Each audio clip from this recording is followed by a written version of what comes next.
So, I know we only talked about the idea of this, but I really felt like I had something to say, so this is when we're starting it. We're starting it now, and I have to pick something up. I'll be back. Okay, it's up.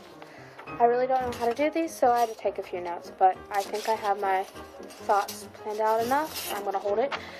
That, I know what to say. Okay, so, remember when we were little and Mom said never to invite yourself to someone's house because it was rude and like, you shouldn't do that even though you're your good friends, and I just could never comprehend that, and you always agreed with her.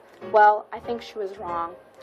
I came into an experience over the weekend where I felt that she was wrong and I had some things to back it up. So, I invited Em over to Gaga's after region chorus because I really needed to talk to her and we haven't talked in a while, and she said that she was going on a date, so I was just going to let her go on her date, and that was fine.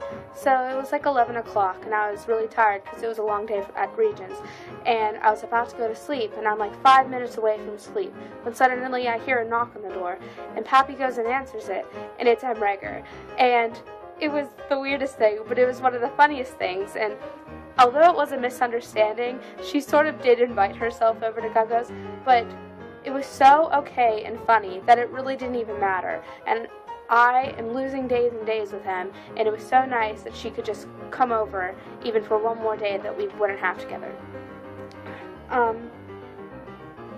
Yeah, we really needed to talk, and it was good that she was there.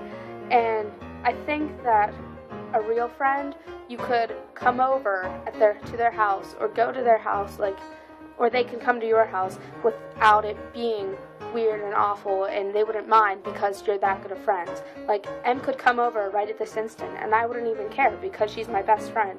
And I think that's one of the small things that dignifies and separates your good friends from your great friends.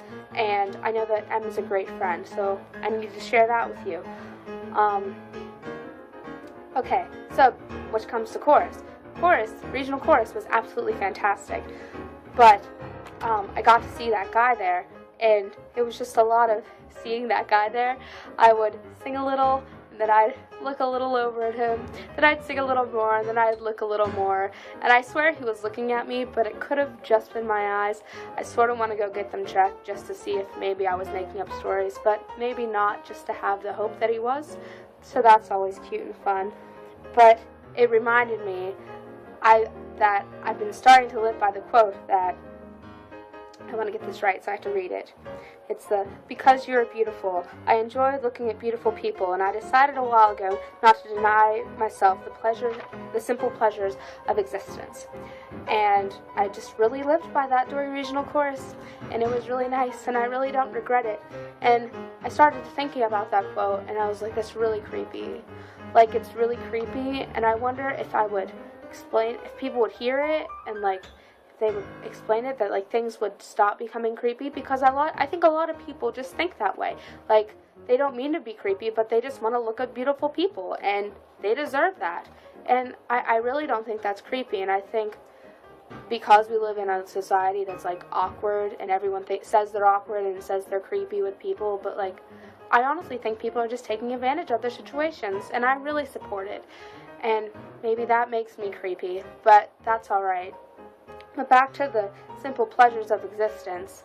I was watching Glee. I caught up on Glee today, and the episode was Guilty Pleasures, and that made me think of, it was just everything was tying together, and so I figured they were confessing their guilty pleasures, so I figured I would confess one of mine, and honestly, the Jonas Brothers are probably my biggest guilty pleasure, and it's sad that's what it's come to, but it is the biggest guilty pleasure I have ever, and I don't feel bad about a lot of stuff I like, but they're one of them, and I figured I'd confess that.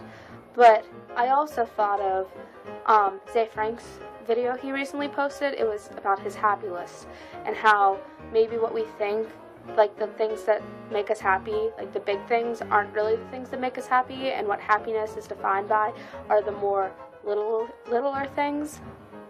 And I'll put a link below, but I was thinking of things that were the simple pleasures of life, and the happy things. I want to make my own happy list. And so I thought of me and my happy things, but then I thought of us too. And I thought of one of them for us is probably cracking your toes. We do that a lot, and I feel like when I crack my toes, it's like a little stress reliever.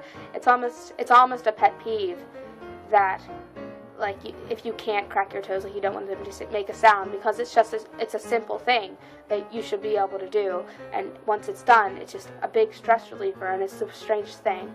I also thought of my mountain of blankets that I have, how I have the opportunity to, like, sleep with 1,000,000 blankets on me, and that is a little happy thing in life where I can always do that, and it's good, and that's on my happy list.